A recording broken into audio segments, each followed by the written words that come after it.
Di tahun 2007, Sridhar Vembu, seorang engineer asal India, memutuskan untuk maju melawan Salesforce, sebuah pertarungan yang sangat tidak seimbang. Salesforce adalah perusahaan software berbasis cloud asal Amerika yang sangat sukses. Hebatnya, Vembu maju perang tanpa dukungan dana dari investor sepeser pun. Hasilnya, Zoho, perusahaan milik Vembu, berhasil mencuri pelanggan Salesforce secara signifikan. Bahkan membuka pasar baru yang lebih luas untuk layanan aplikasi bisnis berbasis cloud. Lebih dari itu, di saat Salesforce mengalami kerugian, Zoho justru untung besar. Zoho kini memiliki 16 kantor yang tersebar di seluruh dunia dengan lebih dari 70 juta pelanggan. Bagaimana Vembu mampu melakukan itu? Seperti apa strateginya? Dan apa rahasia suksesnya? Yuk kita simak jawabannya di video singkat ini.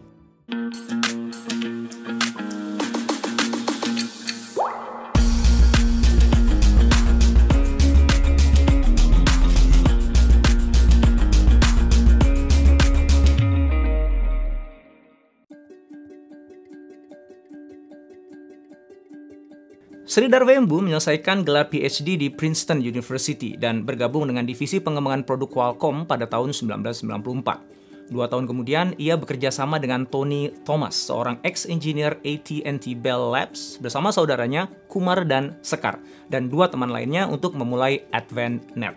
Kantor mereka berada di Pleasanton, yang berjarak 1 jam perjalanan dari Silicon Valley. AdventNet awalnya berfokus pada mengembangkan dan menjual network management tools ke perusahaan telekomunikasi. Pada awal 2001, AdventNet memulai operasi resminya di Jepang karena saat itu pasar Jepang sedang booming-boomingnya. Namun sayang, .com bubble pecah nggak lama setelah itu. Sektor terkait seperti telekomunikasi mengalami guncangan yang keras yang mengarah pada kebangkrutan. Ketergantungan AdventNet terhadap industri telekomunikasi membuatnya jadi rentan. Dan para founder pun harus berpikir ulang tentang strategi bisnisnya. Dalam rangka menghindari krisis serupa di masa depan, para founder memutuskan untuk membangun solusi perangkat lunak berkualitas tinggi untuk usaha kecil dan menengah dengan harga yang terjangkau. Data pada saat itu menunjukkan bahwa UKM menghabiskan sekitar 2-3% dari pendapatan mereka untuk investasi teknologi informasi. Dan AdventNet menginginkan bagian dari kue itu. AdventNet mulai berinvestasi dalam pengembangan perangkat lunak berbasis cloud dengan mengembangkan aplikasi pengolah kata yang kemudian berkembang mencakup email, spreadsheet, wiki, CRM, dan lain sebagainya. Pada tahun 2009, Sridhar dan para founder merasa bahwa nama AdventNet itu kurang keren, apalagi untuk perusahaan yang terlibat dalam memecahkan masalah bisnis untuk perusahaan kecil dan menengah. Mereka suka dengan nama Soho, yang merupakan singkatan dari Small Office, Home Office. Soho.com akan jadi nama yang ideal. Tapi sayang, nama domain itu sudah nggak lagi tersedia. Mereka akhirnya memutuskan untuk menggunakan Zoho.com. Pada tahun 2014, basis pelanggan Zoho telah melampaui 10 juta pengguna, di mana 50% penggunanya berasal dari Amerika Serikat. Sementara 30% datang dari Inggris dan sisanya dari belahan dunia yang lain. Zoho dengan cepat mengembangkan beragam produk baru. Zoho meluncurkan rata-rata 4 produk baru setiap tahunnya. Pada awal 2007, Google meluncurkan G Suite, sebuah bundle aplikasi online untuk kantor yang berhadapan langsung dengan Zoho.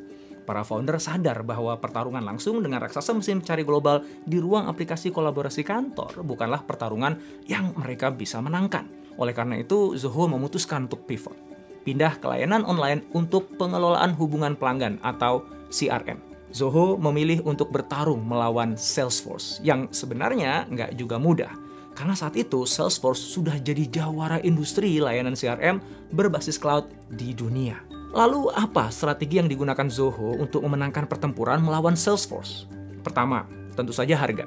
Salesforce didesain untuk digunakan oleh korporasi besar. Fitur dan harganya disesuaikan dengan kebutuhan dan kemampuan korporasi.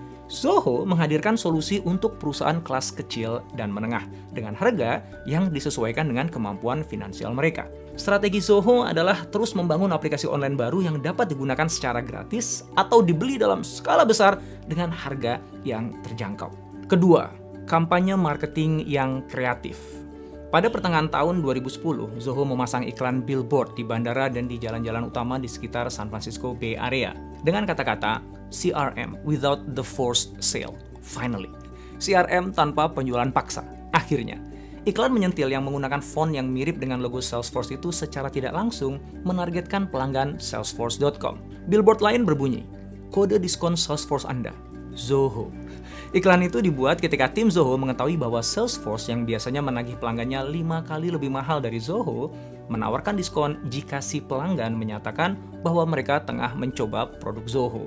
Ketika Salesforce mengalami kerugian pada tahun 2015, Zoho memasang iklan yang tampak seperti kartu simpati raksasa dengan pesan Salesforce yang terhormat, sorry for your loss, turut menyesal atas kerugian Anda.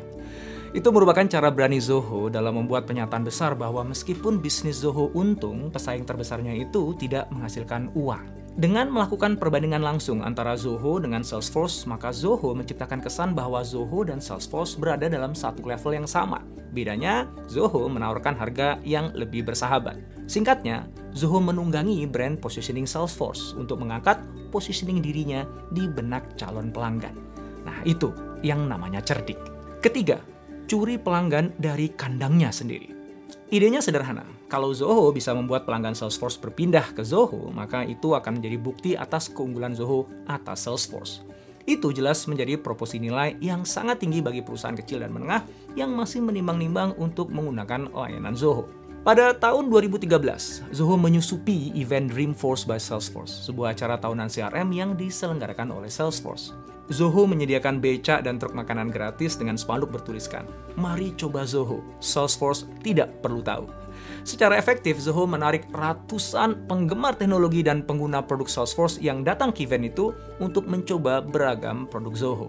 Zoho juga secara reguler menggunakan konferensi analis untuk membangun pengaruh di antara basis pengguna dan juga menggunakan digital marketing untuk membuat pengguna baru mencoba gratis produk-produk Zoho.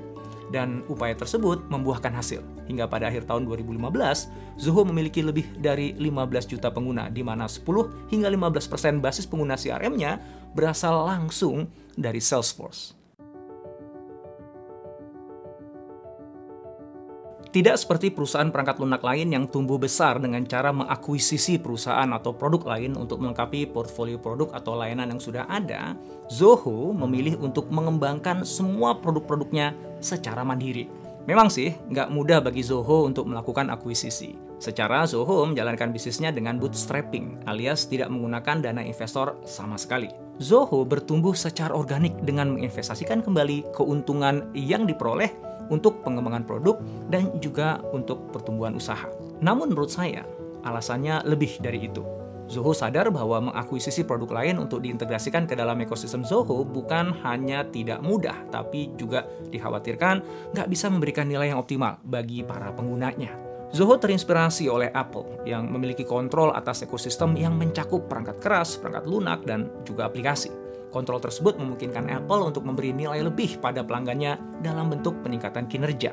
Zoho berpandangan bahwa perangkat lunak untuk bisnis juga membutuhkan seamless integration yang serupa. Maka pada tahun 2017, Zoho mengumumkan peluncuran Zoho One, platform terpadu yang menghubungkan lebih dari 35 aplikasi Zoho ke dalam satu penawaran. Setahun kemudian, 12.000 perusahaan menggunakan layanan Zoho One di seluruh dunia. Dan selang hanya beberapa bulan saja, meningkat menjadi 20.000 perusahaan.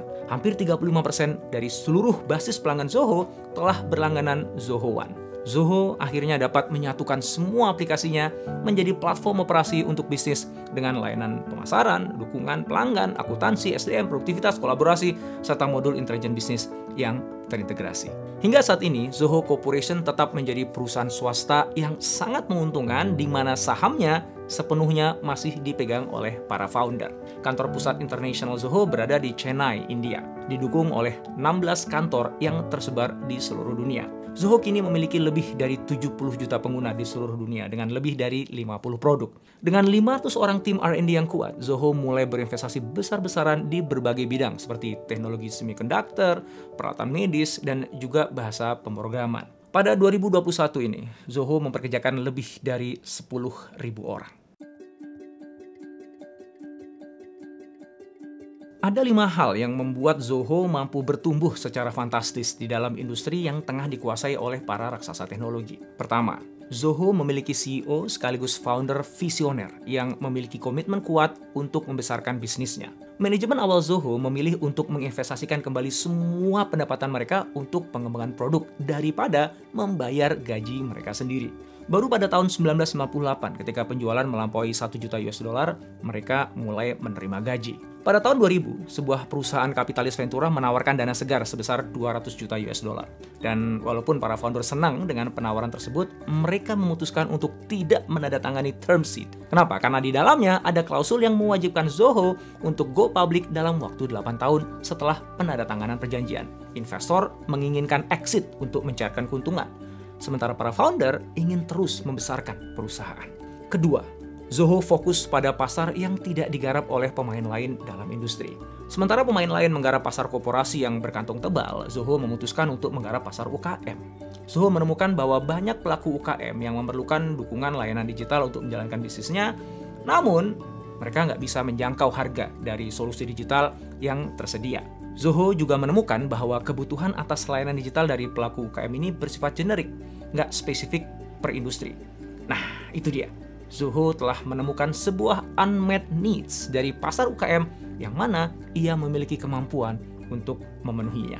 Yang ketiga, Zoho menerapkan frugal innovation, yaitu satu bentuk inovasi di mana kita memecah sebuah produk atau layanan menjadi komponen-komponen yang membentuknya. Kemudian, fokus hanya menghadirkan komponen yang esensial saja. Dengan begitu, produknya menjadi lebih sederhana dan biaya produksinya juga jadi lebih murah, sehingga harga jualnya pun juga menjadi lebih terjangkau. Fitur-fitur yang dihadirkan oleh Zoho nggak sebanyak dan nggak sekompleks yang dimiliki oleh pesaingnya yang menyasar pasar korporasi. Tapi itu cukup untuk memenuhi kebutuhan para pelaku UKM yang jadi sasarannya. Yang menarik adalah, walaupun aplikasi-aplikasi yang dimiliki Zoho mungkin bukan yang terbaik dalam kategorinya, namun mereka saling terkoneksi dengan baik, membentuk sebuah application system yang bisa diandalkan. Keempat, Zoho men-sourcing kebutuhan programmernya secara mandiri dari dalam. Pada tahun 2005, Zoho mendirikan Zoho University, sebuah program 2 tahun yang 85% siswanya berasal dari keluarga yang hidup di bawah garis kemiskinan. Bukan hanya biaya kuliah digratiskan, siswa di kampus ini bahkan mendapatkan gaji dari Zoho. Siswa menghadiri kuliah biasa di pagi hari dan belajar coding di sore hari. Pada tahun 2018, Zoho University telah meluluskan 745 siswa, di mana 720 diantaranya kemudian bekerja di Zoho. Program ini bukan hanya memberikan Zoho asupan programmer yang stabil dari waktu ke waktu, namun juga pasukan programmer yang loyal dan sangat berdedikasi pada perusahaan. Selain itu, kalau dibandingkan dengan perusahaan pesaingnya di US, biaya gaji coders binaan Zoho itu hanya separuhnya. Nah, hal itu membuat Zoho dapat beroperasi dengan biaya rendah, sebuah penghematan yang dinikmati pelanggan berupa harga jual yang jauh lebih kompetitif. Kelima, Zoho berhasil menghilangkan pain point terbesar dari pelanggannya, yaitu mengoperasikan kumpulan aplikasi online yang tidak terhubung satu sama lain. Selain mendongkrak biaya operasional, aplikasi-aplikasi yang tidak terintegrasi itu menambah kompleksitas proses dan memberikan tambahan pekerjaan yang tidak perlu. Di tahun 2019, Deloitte menyebutkan bahwa mengurangi IT dan menyederhanakan arsitektur IT menjadi prioritas perusahaan untuk 12 bulan ke depan. Zoho One menyelesaikan masalah itu dengan sangat baik. Data dan proses dipusatkan pada sebuah platform tunggal. Operasi front office dan back office serta pengalaman pelanggan dan karyawan dibuat lebih sederhana. Platform Zoho juga lebih mudah digunakan, memungkinkan optimalisasi proses dan juga otomatisasi di seluruh aspek bisnis. Saya rasa pelajaran terbesar yang kita dapatkan dari kisah sukses Zoho ini adalah jangan terjebak pada mitos. Di dunia startup kita sering mendengar bahwa kalau mau tumbuh besar ya harus pakai dana investor. Vembu membuktikan sebaliknya. Komitmen dan kecintaan para founder atas apa yang sedang mereka bangun memiliki kontribusi yang lebih besar atas keberhasilan sebuah perusahaan dibandingkan dengan guyuran dana jutaan dolar yang disediakan oleh investor. Mitos yang kedua adalah pertumbuhan eksponensial hanya bisa terjadi dengan mengakuisisi perusahaan-perusahaan lain. Nah, sekali lagi, Vembu membuktikan sebaliknya. Zoho tidak mengakuisisi perusahaan atau produk manapun. Zoho mengembangkan semuanya secara internal. Jika Anda mengenal pelanggan Anda dengan sangat baik, maka siapa yang bisa menyelesaikan masalah mereka dan memberikan nilai yang paling tinggi pada mereka selain diri Anda? Bagi saya pribadi, Vembu dan para founder Zoho mengingatkan saya untuk tidak menempatkan hal-hal di luar diri saya sebagai faktor penentu keberhasilan saya. Tanpa sadar kita sering ngeluh, nggak ada pemodal, nggak ada dukungan pemerintah, nggak punya partner yang tepat, timingnya nggak pas, ekonominya lagi resu, dan masih banyak lagi.